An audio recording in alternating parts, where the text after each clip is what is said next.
This episode was suggested by Mina. If you'd like to suggest a topic, you can do so on Facebook and Instagram at Morbid Curiosity Podcast and on our website, www.morbidcuriositypodcast.com. This episode includes graphic discussions of disease symptoms and animal experimentation. If these subjects are triggers for you, it may be a good episode to skip.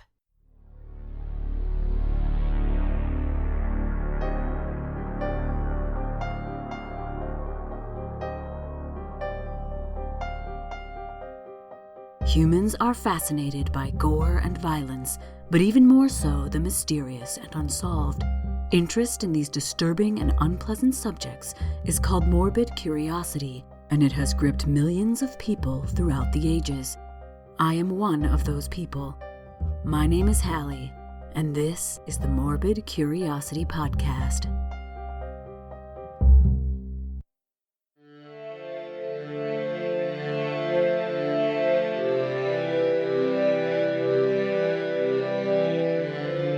Scurvy is one of the oldest diseases in human history. It's also one of the few dietary diseases that has excessively tormented humankind. An estimated 2 million sailors died of scurvy between the 16th and 18th century CE. Scurvy was responsible for more deaths at sea than storms, shipwrecks, combat, and all other diseases combined. Scurvy is not caused by bacteria, virus, or prion. It's caused by a simple lack of a single essential nutrient, vitamin C. The human body doesn't naturally make vitamin C, also called ascorbic acid, but it needs it for many essential bodily processes. Vitamin C plays a major role in the synthesis of collagen, the main structural protein of connective tissues and blood vessels in the human body. It's part of tendons, joints, muscles, arteries, organs, hair, as well as layers of skin and the cornea of the eyes. Vitamin C also promotes iron absorption and mobilization, which is essential for red blood cell creation and clotting. It's also involved in the breakdown of fatty acids, the synthesis of several neurotransmitters involved in the stress response, and the immune response. We get vitamin C from eating foods that contain it, such as raw fresh fruit and vegetables. Citrus fruit in particular is rich in vitamin C. Vitamin C can also be found to a lesser degree in meat, fish, and dairy. Before modern refrigeration, sailors on long voyages relied mostly on salted or non-perishable foods. They didn't have regular access to fresh vegetables or fruit, which is why scurvy is usually associated with pirates, sailors, and explorers. It takes at least a month of little to no vitamin C intake before the symptoms of scurvy begin to occur. Because it's part of so many essential processes, the symptoms are many and varied. Early symptoms include weakness, fatigue, and sore arms and legs. The fatigue is so intense that it's debilitating, as is the joint pain. Along with weakness, the arms and legs may swell and bruise at the slightest touch. As the disease progresses, there's a decrease in red blood cells. The gums become diseased, causing terrible breath and loose teeth. Hair begins to fall out, and bleeding under the skin may occur and cause splotches on the skin. In the latest stages, new wounds won't heal, and old wounds reopen. The mucous membranes of the nose, mouth, and eyes rupture and bleed. Personality changes occur. Left untreated, death will likely occur due to a sudden hemorrhage near the heart or brain, or from infection of wounds. To put things into perspective, I have a quote I'd like to share. In his 1820 textbook on nautical medicine, Sailor's Physician, Navy surgeon Usher Parsons unflinchingly described the signs of scurvy. Quote, "The gums become soft, livid, and swollen, are apt to bleed from the slightest cause, and separate from the teeth, leaving them loose. About the same time, the legs swell, are glossy, and soon exhibit foul ulcers. The same appearances follow on other depending parts of the body. At first, the ulcers resemble black blisters, which spread and discharge a dark-colored matter. These ulcers increase, emaciation ensues, bleeding occurs at the nose and mouth. All the evacuations from the body become intolerably fetid. Death closes the scene." End quote. There are other symptoms of scurvy that we weren't aware of until more recently, thanks to the developments of skeletal analysis and X-ray technology. The weakness of blood vessel walls causes hemorrhaging, bruising, bleeding, and inflammation. This can be so bad that it leads to inflammatory changes in the skeleton, reducing bone density and making it spongy and weak. This usually occurs on the external surface of the skull, the roof of the orbit or eye, and around the jaw. The orbital lesions could be due to eye movements causing blood vessels to rupture. The jaw lesions are probably due to ruptures that occurred during chewing. In children, skeletal changes are more pronounced due to more rapid bone growth. Scurvy can cause delayed bone growth, severely low bone mineral density, separation of the growth plates, and thinning of the outer surface of the bones.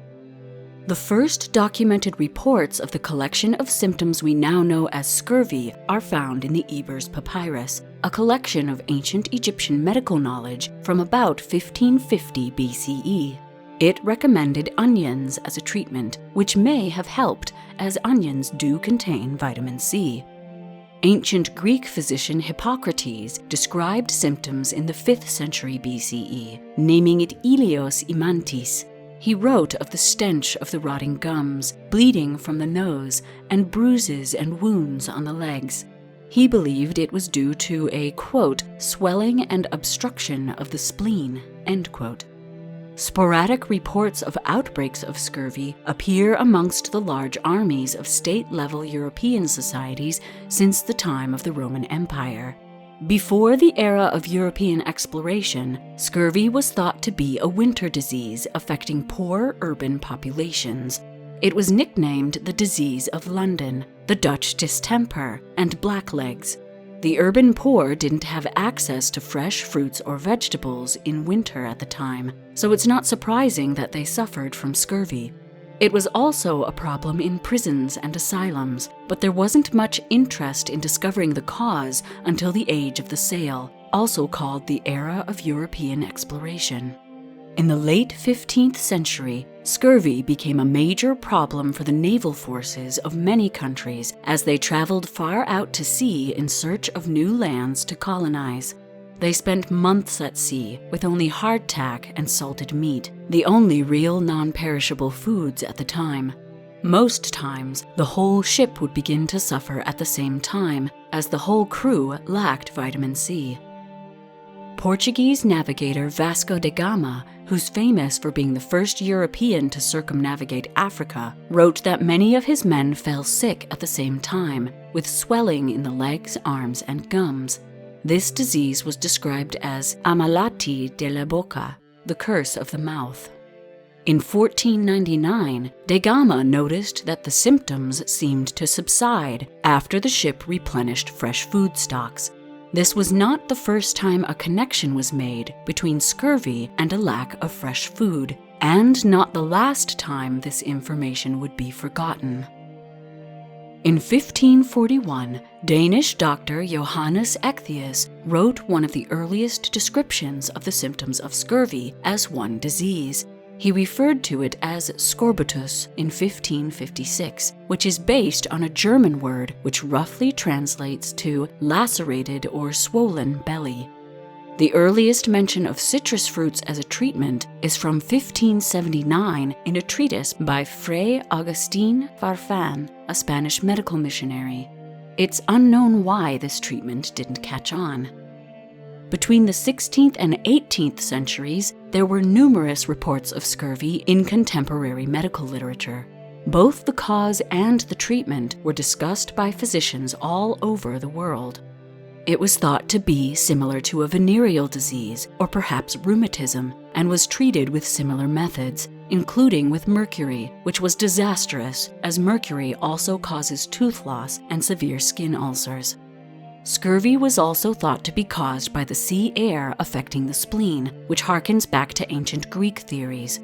It was also believed to be a putrid disease caused by decay of the humors, yes, the 4 humors, which we've talked about in several previous episodes, or rotting food in the stomach. In 1639, John Woodall published his book, The Chirurgeon's Mate. He recommended a broth made with fruits, spices, and sugar, or barley water with lemons and sugar. He stated lemon juice was a precious medicine and should be taken twice a day with a spoonful of sugar. His recommendation was lost soon after it was published. Thomas Sydenham, a famed English physician, which we discussed in our episode on the dancing mania, recommended scurvy grass and oranges steeped in beer or white wine in 1685. Scurvy grass refers to Cochlearia officinalis, also known as spoonwort. This plant does contain a small amount of vitamin C. Unfortunately, his recommendation was also ignored. In 1694, Martin Lister noted that lemons, oranges, and citrons had an almost magical curative effect on scurvy. Not long after, English surgeon and personal physician to Queen Elizabeth I, William Clowes, recorded a recipe for a drink he called mum to treat scurvy. It also included scurvy grass. Again, these treatments were swept aside in favor of the widespread humoral system of medicine, which included treatments such as vinegar or substances that caused vomiting and diarrhea. Dr. James Lind was a Scottish physician who served as a naval surgeon on the British ship the HMS Salisbury in 1747.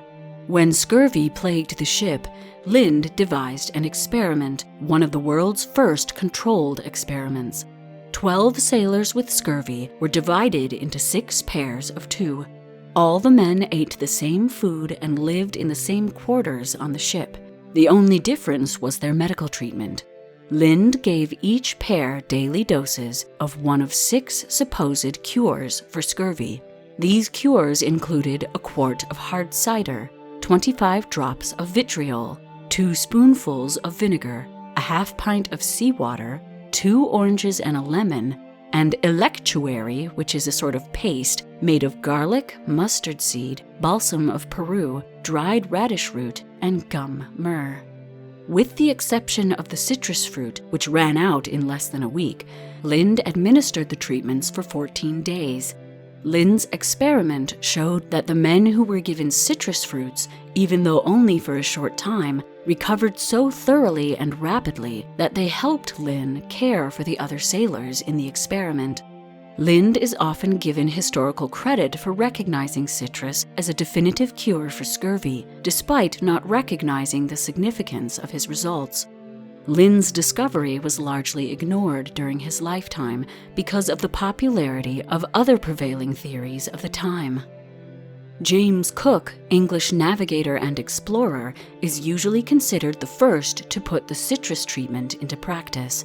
He insisted on cleanliness and ventilation in crew quarters and a nutritional diet that included cress, sauerkraut, which is very high in vitamin C, and a sort of orange extract.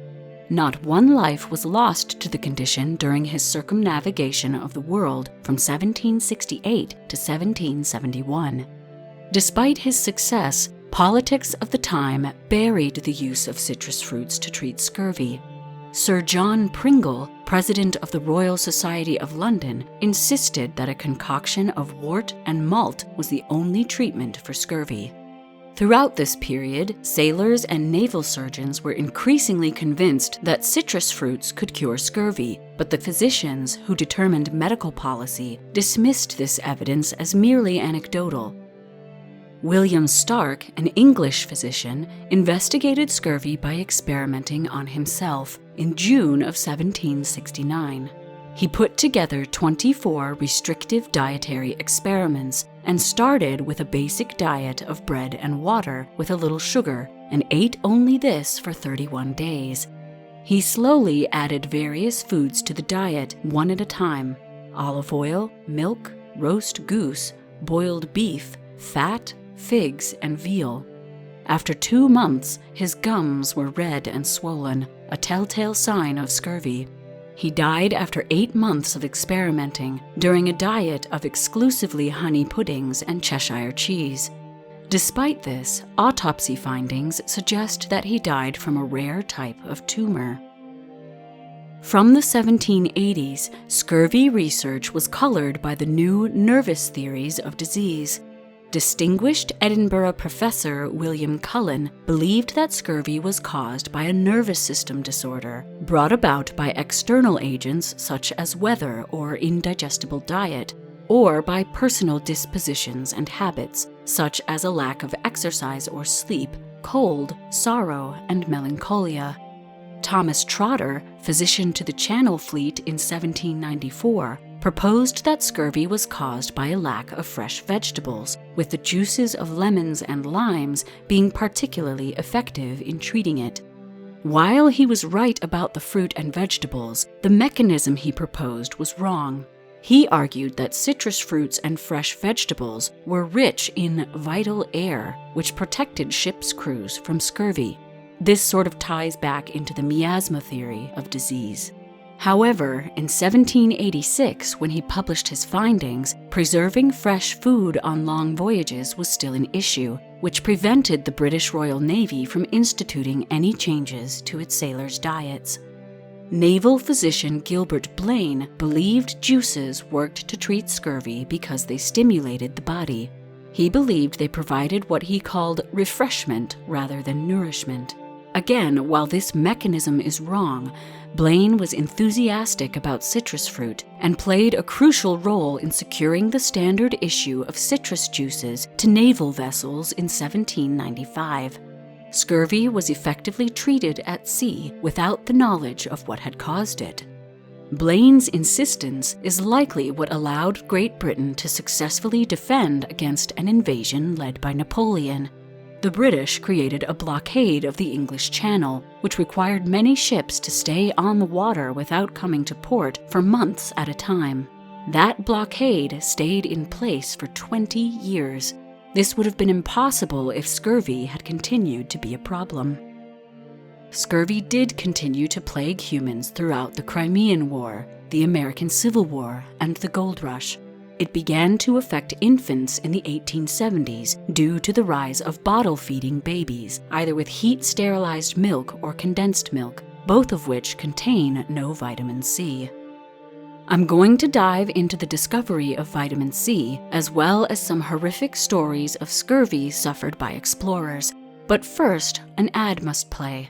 If you find these ads annoying, you can get ad-free episodes by becoming a patron at the lowest tier, $2 a month, by going to bit.ly/morbidpatron. That's bit.ly/morbidpatron.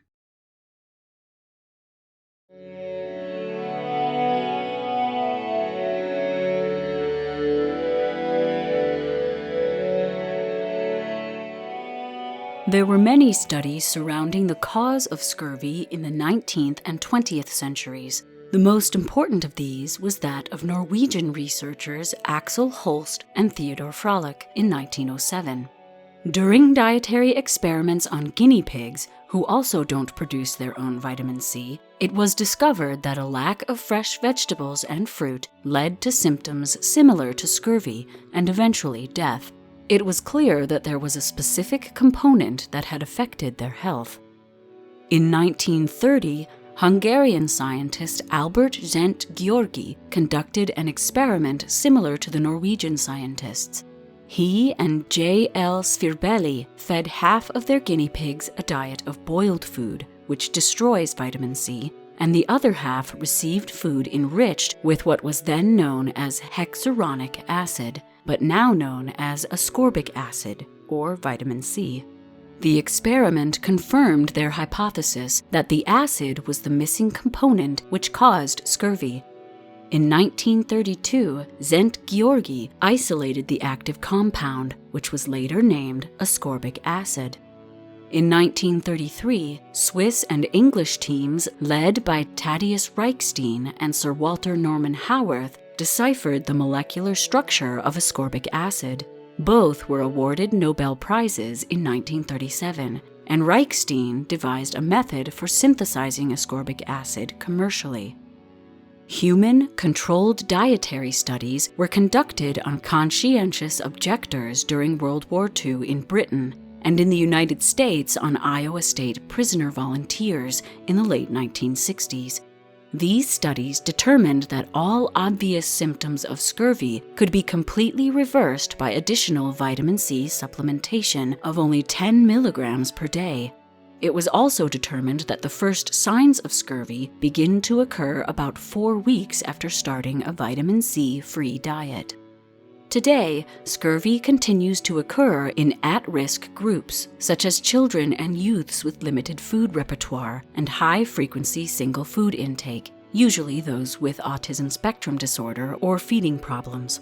It's also associated with alcohol use disorder, gastrointestinal or malabsorption disorders, and neuropsychiatric disorders. Treatment of scurvy involves vitamin C supplements, and improvement of symptoms often begins after a few days, with complete recovery in a few weeks. So many more lives would have been saved if the knowledge of citrus fruits hadn't been forgotten over and over again throughout history. Here are a few more stories of both disasters and recoveries involving scurvy throughout history. As I mentioned, Vasco da Gama was one of the first to document the curative effects of citrus fruit on his scurvy-ridden crew.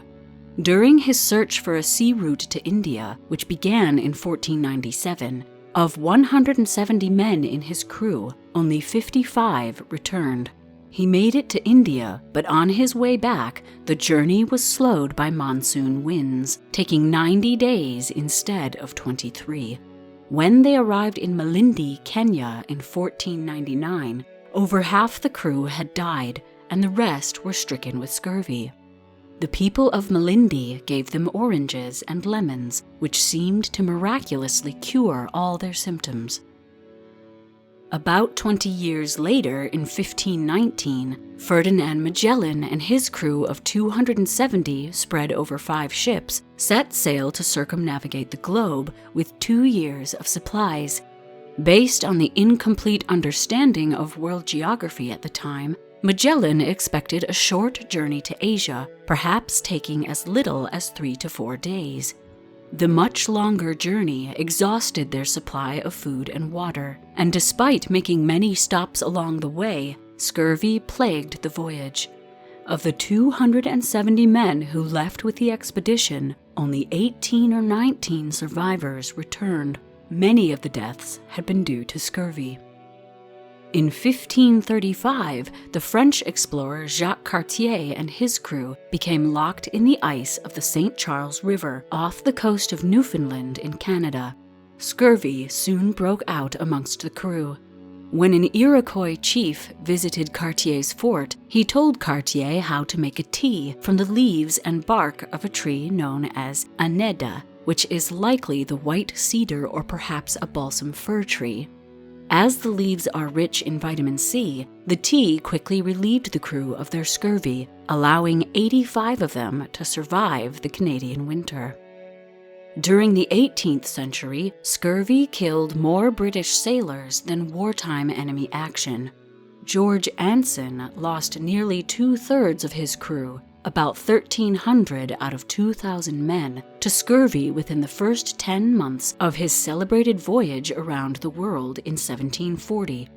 The Royal Navy enlisted 184,899 sailors during the 7 Years' War. A majority of the 133,708 reported missing or dead due to disease were due to scurvy. Polar explorers also had a tough time with scurvy. The British Arctic expedition of 1875 and 1876, led by Sir George Nares, was an attempt to reach the North Pole via the Smith Sound on the west coast of Greenland. 2 ships, the HMS Alert and HMS Discovery, set sail from Portsmouth on the 29th of May, 1875. The expedition was a near disaster due to a lack of warm clothing and scurvy. Nares eventually retreated southward in the summer of 1876. Upon returning to Britain, both Nares and the Admiralty faced criticism, both for retreating and for the outbreak of scurvy. The Belgian Antarctic expedition of 1897 to 1899 was the first expedition to winter in the Antarctic region. Led by Adrien de Herlache de Gomery aboard the RV Belgica, the crew included Frederick Cook and Roald Amundsen, explorers who would later attempt the respective conquests of the North and South Poles. Herlache's expedition became trapped in the ice of the Bellingshausen Sea near Peter I Island. It's likely that Herlache intentionally sailed deep into the pack ice in order to freeze his vessel into the ice for the winter. The expedition was poorly equipped. They didn't have enough winter clothing, and there was a shortage of food, and what there was lacked in variety. Penguins and seals were hunted, and their meat stored before the onset of winter, which was wise as the winter left the region devoid of wildlife. However, Herlache disliked the penguin and seal meat and initially tried to ban its consumption. Signs of scurvy began to show in some of the men, and near the middle of winter, several men reportedly lost their sanity, including one Belgian sailor who left the ship, quote, announcing that he was going back to Belgium, end quote. At this point, Cook and Amundsen took command as Herlache was debilitated by scurvy. Cook believed that raw meat was a possible cure for scurvy due to his previous Arctic experiences. He insisted that everyone eat the frozen penguin and seal meat. Slowly, the men recovered their health. It is now known that raw meat and organs contain a small amount of vitamin C. The expedition eventually made it back to Antwerp on the 5th of November, 1899. This pattern of fresh meat preventing scurvy became a common experience in polar exploration. It seemed to contradict the understanding of scurvy as a deficiency in fresh vegetables and fruit. This is a good example of how the fact that vitamin C can be found in a variety of foods made it hard to identify as the necessary nutrient that prevented scurvy. Scurvy is not the only vitamin deficiency disease recognized by physicians of the past and today. Beriberi is a chronic deficiency of thiamine, or vitamin B1. This disease can take 2 forms, wet and dry. Wet beriberi affects the cardiovascular system, causing fast heart rate, shortness of breath, and swollen legs. Dry beriberi affects the nervous system, causing confusion, pain, and numbness in the hands and feet. Both forms cause emotional disturbances, weakness, emaciation, and impaired sensory perception. In the U.S., thiamine is often added to foods such as cereal to prevent deficiency. Keratomalacia is an eye disorder caused by a vitamin A deficiency. Vitamin A is essential to maintaining the special skin cells of the cornea and the conjunctiva of the eyes. Without vitamin A, these tissues begin to atrophy, resulting in an opaque cornea. This is one of the most common causes of blindness in the world. A deficiency in vitamin D can cause rickets in children and osteomalacia in adults. Signs and symptoms include body pains, muscle weakness, and fragile, pliable bones, particularly in children. In skeletal remains, if the leg bones bow outward, it's likely the person suffered rickets in early life. This occurs because the weight of the body pushed down on the pliable bones and caused them to bend. This can happen in the legs and the spine.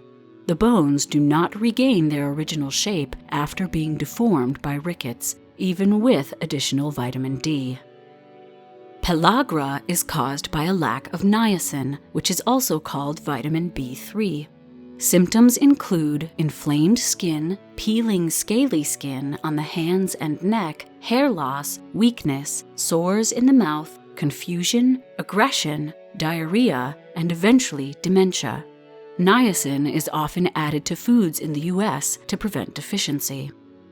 There are also several mineral deficiency diseases. A goiter is a large swelling in the neck due to many issues, including an iodine deficiency, which causes an enlarged thyroid gland. The enlargement of the thyroid causes hypothyroidism, an endocrine disorder where the thyroid doesn't produce enough thyroid hormones. This causes extreme fatigue, sensitivity to cold, muscle aches, depression, and weight gain. The swelling can be reversed with iodine supplements, but if left untreated for 5 years or so, the swelling becomes permanent. In the US, we use iodized salt, which is salt processed with iodine, to avoid goiter. Iron deficiency anemia is the most well-known mineral deficiency disorder. It's caused by blood loss as well as a low iron diet. The slow onset of symptoms are vague, such as feeling tired, weak, short of breath, and having decreased physical abilities.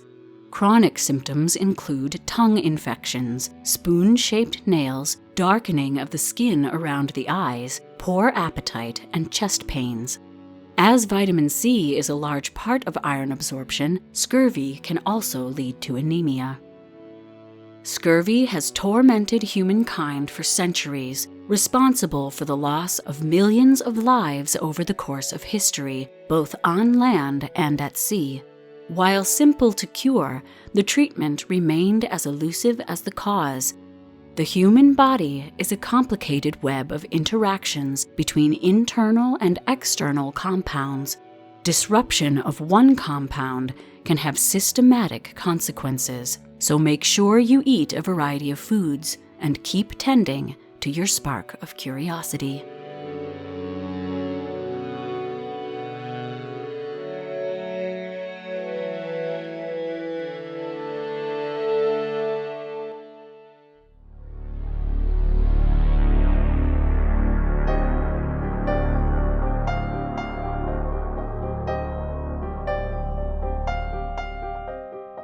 The Morbid Curiosity podcast is produced by H. Lloyd. If you'd like to get in touch or suggest a morbid topic, you can do so on Facebook and Instagram at Morbid Curiosity Podcast or on our website, www.morbidcuriositypodcast.com.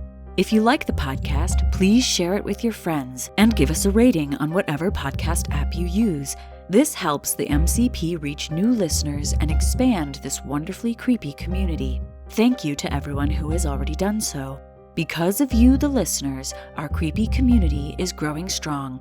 The MCP has joined the Straight Up Strange podcast network, which hosts true crime, paranormal, history, science, folklore, and other enigmatic podcasts.